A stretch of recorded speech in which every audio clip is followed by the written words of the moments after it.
Senator Tim Scott, chairman of the Banking Committee, and one of the authors of the legislation. It's been a while, Senator. It's good to have you on this morning. You know, thank you very much. Good to be with y'all. The scariest thing for some people is bipartisan and 90 votes and Senator Elizabeth Warren, and that immediately has certain people in this in the environment we're in this country right now saying, "What are you doing, Senator? Can you sell it for?" Yeah, when President Trump and Elizabeth Warren and the Senate majority Republicans can all come to the same place on a housing bill, what it says is you put partisan politics aside and you ask yourself, what is one of the most profound issues impacting the American people?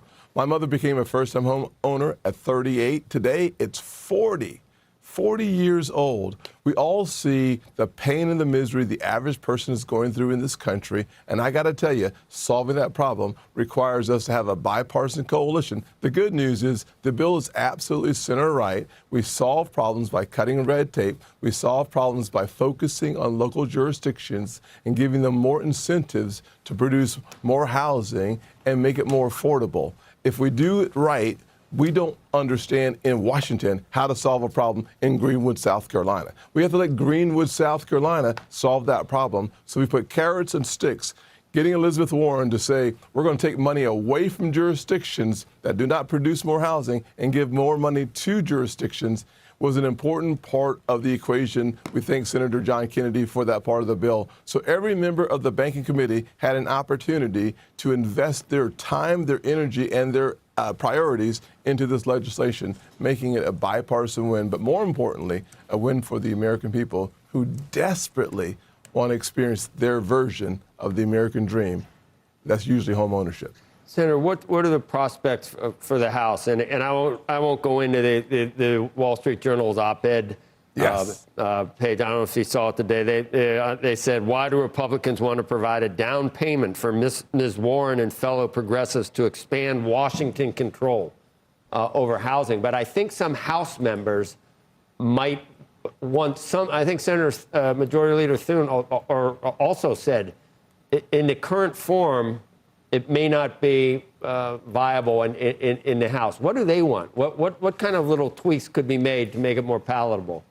Well, the House passed their bill 399 to 1, and many of the provisions that they have 25 basic provisions in their legislation.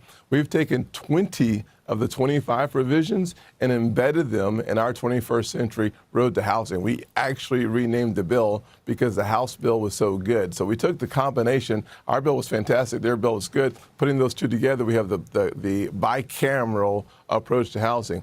I think one of the things we're going to have to do is take a look at some of the priorities that the House wanted, especially the Freedom Caucus, which had nothing to do with housing. They couldn't put it in their bill, so we've airdropped it in, which was the central bank digital currency was a major issue, not a housing issue, but a major issue that they wanted airdropped in. We were able to include that ban for 5 years and put it into the housing bill. So we think we've given the sweeteners necessary. Obviously, the president said in his State of the Union, his sweetener was the large institutional investors ban. We've tried our very best to carve that down a bit so that we could have it as a part of the bill that passes, and he's willing to sign it. So what he says during the State of the Union, I take him seriously. We have that part in the bill as well. But he said he won't sign anything until SAVE gets done. That's the latest thing we've heard. What do you make of that? Yeah, listen, Joe, you and I should both agree. Frankly, everyone in the studio should agree. When you have 80+% of Americans, black ones, white ones, Asians, Hispanics, Native Americans, mixed kids, all say the same thing. Voter ID, common sense. When the vast majority of every demographic in this country comes to the same conclusion that Save America Act should be passed, we should pass it. Only thing standing in our way, Democrats at this point. I'm hopeful that we'll find a path forward on the Save America Act. You need 60 votes, though, I think. Absolutely. Never going to happen. In this talking filibuster, I think we had a senator in New Jersey talk for 25 hours, and he was just getting warmed up. That's not going to work, I don't think, would it? Well, you know, it does actually would require people to not sit in their desks or stay in their offices. Come to the floor and hold the floor. I think the talking filibuster would actually improve comity in our chamber and require us to be present. That might pull some Democrats off the sidelines and get them to vote for this bill. Because at the end of the day, this is about voter integrity, and every demographic in the country, Joe, supports it. Why not do common sense, make America proud? Hey, Senator, while we have you here, I was just curious, given your role on this committee, is Jay Powell going to be testifying, anytime soon? I ask because, the Federal Reserve Act mandates that he testify on or around February 20th. We're now on March 11th. Yeah, listen, I had a conversation with Jay about his testimony. I recommended that he come before the committee. We had it scheduled for February the 11th. They declined to come. We could compel them to come. At this point, he is more concerned about the criminal proceeding, and I get that. At the end of the day, what I've said, Andrew, is that when he was before the committee, he definitely was unprepared. I think he was woefully unprepared, but he did not commit a criminal act. When he was before the committee, I was asking the questions that is the basis of the inquiry. So I believe that he was wrong, but not creating any criminal activity. Therefore, I hope that the suit goes away. That would allow for us to move very quickly to get Kevin Warsh as the next chairman of the Federal Reserve. Do you believe the suit will go away? And is there any update in terms of conversations you might have had with Senator Tillis, of course, who's going to, or has said that he will, upend things until and unless that happens as it relates to Kevin Warsh? Yeah, I had a good conversation with Tom yesterday. He was thankful for my statement. I think it's been helpful, number one. Number two, I believe that the head prosecutor has been changed as well. I think that's a fact. I believe that to be true.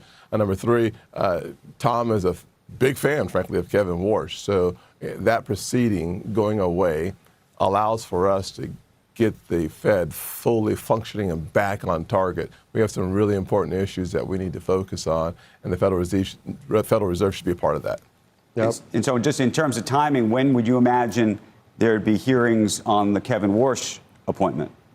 We got the final paperwork from the administration just a week or so ago. So we're now in the process of looking at our calendar and getting him on board as soon as possible. We can start the hearing process as soon as possible from my perspective. And then Tom Tillis, I think, will be a part of the yays on the committee. So I'm excited about getting him started.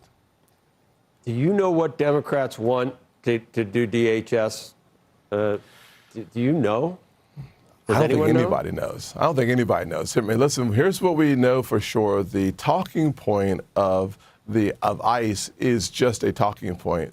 ICE has been funded essentially through 2029. So holding up the Department of Homeland Security in the midst of a conflict with Iran, seeing some of the domestic activity that we've seen recently is just insane from my perspective. Homeland Security needs to be funded. It needs to be funded immediately. To every Democrat listening to this show, please do the job you were elected to do.